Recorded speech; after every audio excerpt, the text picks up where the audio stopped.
When I was a paid artist for Joey Drew Studios, I grinned at the thought. I wasn't ready to go home yet after that. I was buzzing with excitement. Wandered a bit through the neighborhood. Got a free donut, from Miss Panek as she was closing up the deli. And the Jankowski kids, tried to get me to play stickball with them. I smiled and kept going and eventually made it to the East River and the sky was turning a dark purple. The lights were on in Brooklyn. They looked like stars across the river. I sat on a bench. Almost as some pigeon crap, but I saw at last minute it jumps my bum to the side. The air was less stagnant by the water, and it was cooler now, with the sun almost set. It made me feel kind of calmer than I had been. The vibrating excitement of the day was now settling around me like a blanket. I still felt happy, but it all felt a lot more real. Some things like that happen. I got home late. Real late. The hall light was on, which was nice of Ma, but I knew I had to shut it off immediately behind me. Lighting bills get high, and then Ma has to work more. I hoped now, with this new job, maybe lights wouldn't be as big a problem. Maybe now she could sit up and read comfortably and not with a candle. I knew also I'd probably get a speech the next morning about being out so late. She'd like to know where I was. Like I was a kid or something. Well, it wasn't my fault for losing track of time. It had been a long day. I opened the door as slowly as I could. Ma slept on the daybed in the sitting area, right there by the entrance. It was all one space. The kitchen where we ate, where we sat, and the door open right onto all of it. She was curled up under the sheet, deep asleep, and I slipped out of my shoes, carrying them to my room. My room was never actually pitch black. It's funny, but up until this day, standing in the dark lobby at Joey Drew Studios, I'd had no idea that there could be different kinds of dark. It never occurred to me that the street lamp outside the windows made it possible for me to find my bed, toss my clothes into the corner, or crawl under the sheets in my shorts, without crashing into everything. It had never occurred to me that it could be so black you couldn't see your hand in front of your face. Back then, I hadn't known about that kind of dark. I threw the sheets off and lay on the bed for a moment, trying to get cool. I got up and opened the window a crack. There wasn't much of a difference in temperature, but there was something soothing about the hum of the city. I lay back down and I closed my eyes. Sometimes you don't know you've fallen asleep. That's what happened then. I thought I was still awake, trying to fall asleep, when I realized I wasn't lying in bed anymore. Everything was still black, like when you close your eyes. But I was standing in it, and my eyes were wide open. I was trying to see something but couldn't, so I walked forward into the blackness. There was something ahead of me. I could hear it. Something breathing, maybe? But for some reason, I didn't know if it was alive. I think I still thought I was awake at this point because I thought to myself, you don't have time for this, you have to sleep. But I kept going forward. Finally, I came to a door.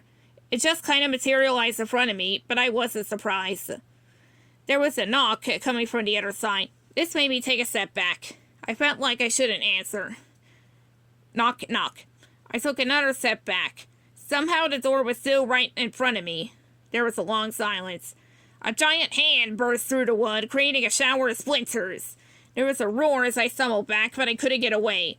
It kept grabbing at me, waving around trying to find me. I woke up suddenly, face down in my pillow. The bottom sheet was drenched in sweat. My heart was in my throat. It was a dream, I told myself. A dream. I rolled over onto my back and stared at the slice of light from the street lamp as it highlighted the ceiling. There was that crack that ran across the corner in the plaster. No water damage. It had bled dark brown once upon a time, and the stain made it look a bit like the Hudson River.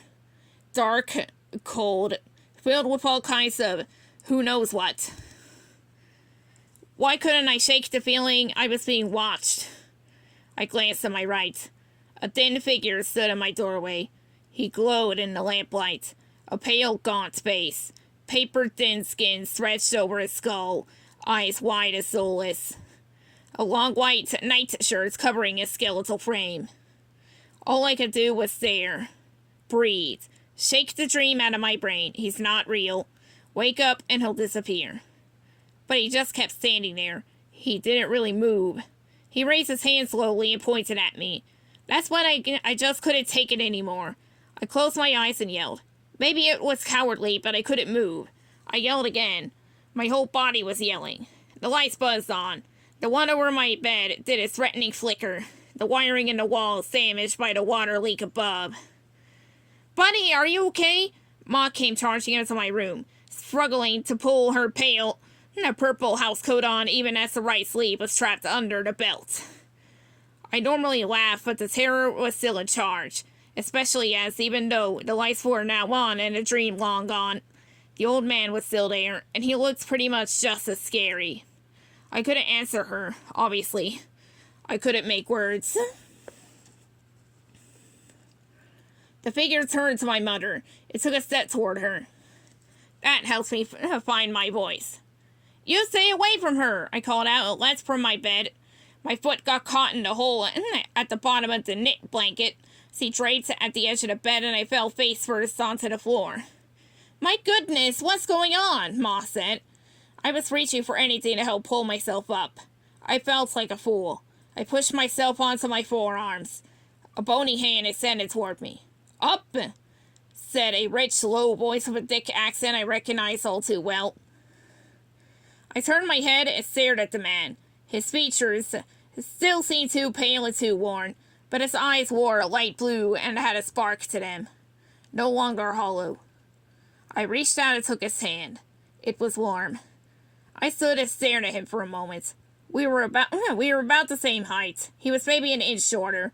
He seemed now more frail and terrifying. I looked at Ma. She had managed to get her arm through the sleeve and was staring at me like I'd lost my mind. Maybe I had. But on the other hand, who's the old guy? I asked, pointing just to make sure she knew what I was talking about. Since she seemed so confused, and to me, it didn't seem like a confusing situation. Me? No, let's see. Ma closed her eyes for a moment and smiled. She sighed as she opened them again. The old guy? It's your Zaid. I don't really know that language.